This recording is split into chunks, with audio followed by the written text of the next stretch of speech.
News voice, जो हर खबर से आपको कराए रूबरू।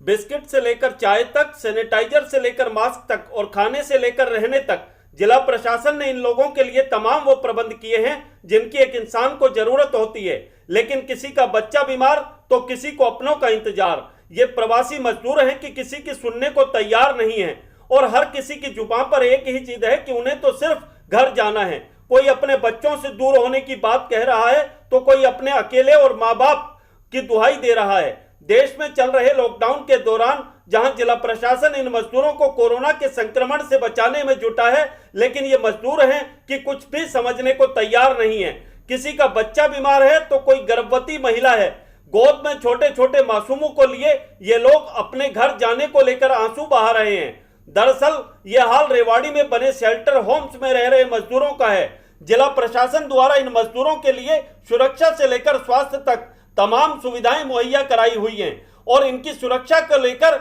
हर वो एहतियातन कदम उठाए जा रहे हैं जिससे कि इन्हें कोरोना के संक्रमण से बचाया जा सके। इसे लेकर जब इन मजदूरों से बात की गई तो उनका कहना था कि वे मजदूरी करके अपने परिवार का भरण पोषण कर रहे थे, लेकिन इस कोरोना ने ऐसा सितम ढाया कि अब उनके सामने गुजर बसर करने का कोई विकल्प नहीं रह गया है। देश में तेजी से बढ़ती कोरोना महामारी को लेकर जब इन मजदूरों से कहा गया तो उन्होंने यहां तक कह डाला कि मरना तो यहां भी है और मरना वहां भी है, ऐसे में क्यों ना अपने घर जाकर ही मर जाएं।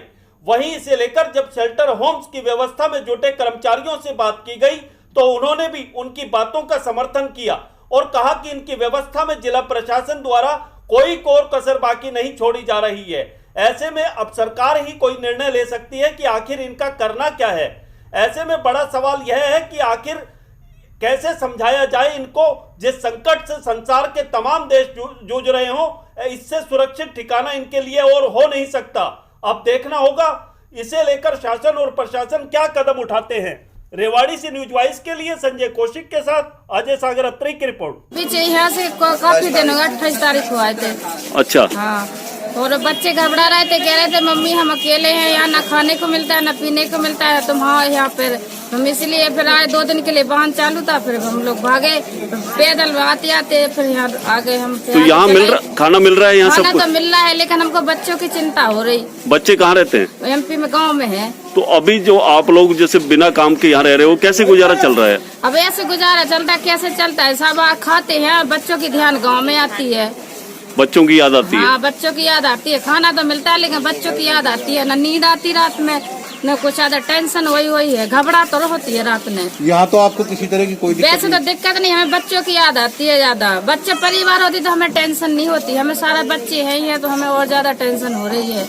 वो एक तो और छोटा सा लड़का है, वो डेली फोन करता मम्मी आ जाओ मम्मी आ जाओ। बताओ ऐसा थोड़ी होता है। क्या नाम है तुम्हारा? जी जितेंद्र। क्या काम करते हो? जी लावणी करने गए थे। कब आए थे लावणी करने? जी 28, मतलब 1 महीना हो गया था। कहाँ के रहने वाले हो? यूपी के। जी ऐसे ही है, जो मेरा बच्चा कुत्ते ने खा लिया था राजपुरा में। हाँ। जो मैंने पहले दिन सरसों काटा था, उस टाइम मेरे बच्चे को कुत्ता उठा के ले गया। जो पैसे भी नहीं कमे थे, जिस मालिक के पास रह रहे थे उसने 5000 रुपये दिए थे इस पर लगाने के लिए, उसके भी पैसे में मेरे पास अभी जो कुत्ता रोहतक के लिए इसके रेफर कर दिया था।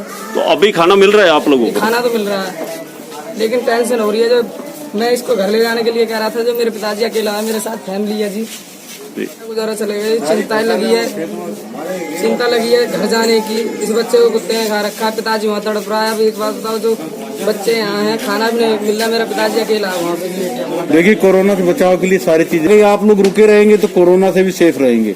जी रहेंगे तो सही, पर लगी अब हम यहाँ पे, हमारे पिताजी को कुछ हो जाए अकेले में। हार्ट अटैक पहले मेरी मम्मी खत्म हो गई थी, उसमें एक बात बताओ, मेरा पिताजी अकेला है। क्या नाम है तुम्हारा? रूप किशोर। कहाँ के रहने वाले?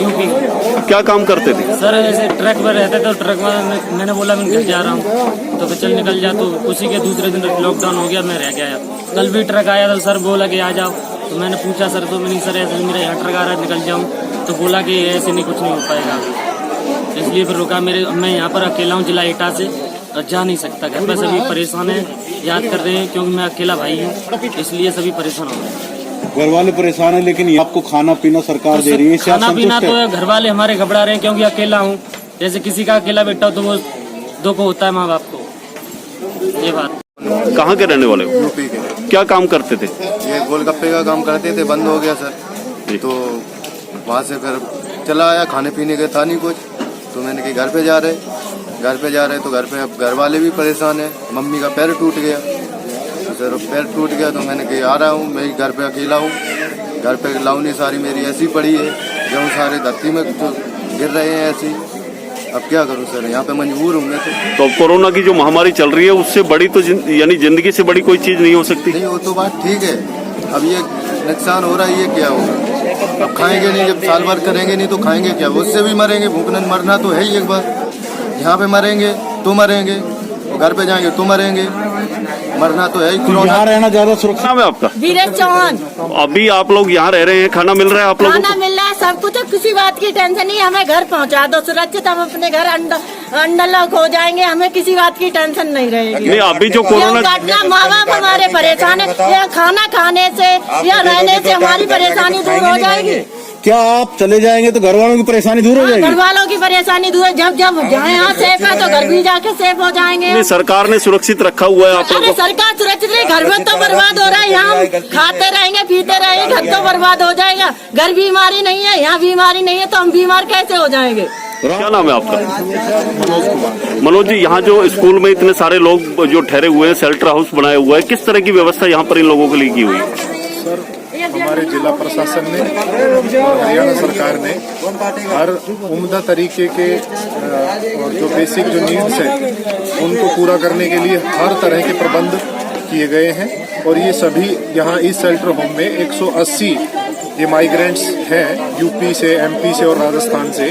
इनको किसी भी तरह की तकलीफ नहीं होने दी जा रही, पूरा प्रयास किया जा रहा है। और इसके लिए हमारी जो हरियाणा सरकार है और जिला प्रशासन रेवाड़ी है वो बधाई के पात्र हैं, क्योंकि हम मीडिया के माध्यम से टीवी पर और प्रिंट मीडिया में, समाचार पत्रों में देखते हैं जैसे अन्य जगहों पर, अन्य राज्यों में जो परेशानियां इनको आ रही है, वैसी यहाँ पर इन शेल्टर होम्स में कोई परेशानी नहीं है। लेकिन फिर भी इन सर्वे के अंदर हमने इनकी जो बात पूछी, इनसे प्रशासन के तहत जो आदेश आए थे कि इनसे पूछा जाए कि ये काम पे लौटना चाहते हैं तो इनको यहाँ पर अच्छा काम, क्योंकि आजकल जो सरसों की खरीदारी अनाज मंडी में चल रही है, वहाँ हमारा प्रशासन इनका इंतजाम करने को तैयार था, इनसे पूछा भी गया। लेकिन इनके मन में एक ही बात है कि हमें सारी सुविधाएं तो मिल रही हैं, लेकिन हमें घर भेजा जाए, किसी न किसी तरह से ऐसा इंतजाम किया जाए जिससे ये अपने घर पर सुरक्षित पहुंच जाएं। मैं मानता हूं कि कोरोना वायरस एक ऐसा भयंकर वायरस है जो कि अगर कोई चपेट में या संक्रमित हो जाए तो उससे बचा नहीं जा सकता। और यहाँ पर ये सारे सेफ हैं, ये मानते भी हैं बात, लेकिन फिर भी जो ये अनायास या वैसे इन पर यहाँ खर्चा हो रहा है वो भी बचे। लेकिन कोई ऐसा तरीका, कोई ऐसा समाधान निकाला जाए। इनके मन की बात मैं कह रहा हूँ कि ये घर जाना चाहते हैं। वैसे प्रशासन और हरियाणा सरकार और हम लोग जो लगातार यहाँ पर ड्यूटी पर मौजूद रहते हैं, कोशिश करते हैं इनको कंट्रोल करने के लिए। कई बार हमें थोड़ा इनको सख्ती से भी समझाना पड़ता है, प्यार से, हर तरह से, लेकिन फिर भी इनका मन एक ही है कि ये घर जाना चाहते। सभी का मेडिकल टेस्ट करा दिया गया है? सभी का मेडिकल टेस्ट करते हैं। यहाँ पर जो डॉक्टर बैठा हुआ है, वैसे विशेष तौर पर मैं सच्चाई यहाँ ये बताता हूँ कि आज से 5-7 दिन पहले अपने सीएमओ साहब आए थे, सीएमओ रेवाड़ी, तो उन्होंने 5 ऐसे व्यक्तियों को यहाँ ट्रेस आउट किया जिनको कफ, कोल्ड और फीवर था। उनको तुरंत अपने सिविल हॉस्पिटल रेवाड़ी में एडमिट कराया गया। उनको 2-3 दिन तक वहां रखा गया। जैसे ही उनकी रिपोर्ट आई नेगेटिव, तो उनको वापस इस शेल्टर होम में ला दिया गया। और बहुत एक अच्छी बात है कि हमारे इस रेवाड़ी जिले में और इस रेवाड़ी शहर के किसी भी शेल्टर होम में कोई भी कोरोना पॉजिटिव नहीं है।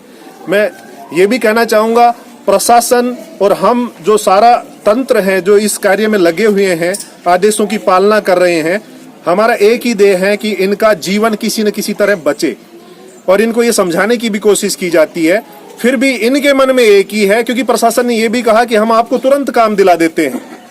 तो इनने अपने एसडीएम साहब आए थे, परसों रात को भी आए थे, दिन में भी आए थे, कल एडीजीपी साहब और एसपी साहिबा भी आई थी यहाँ पर, तो इनका एक ही मकसद है कि हमें घर पहुंचा दो। ठीक।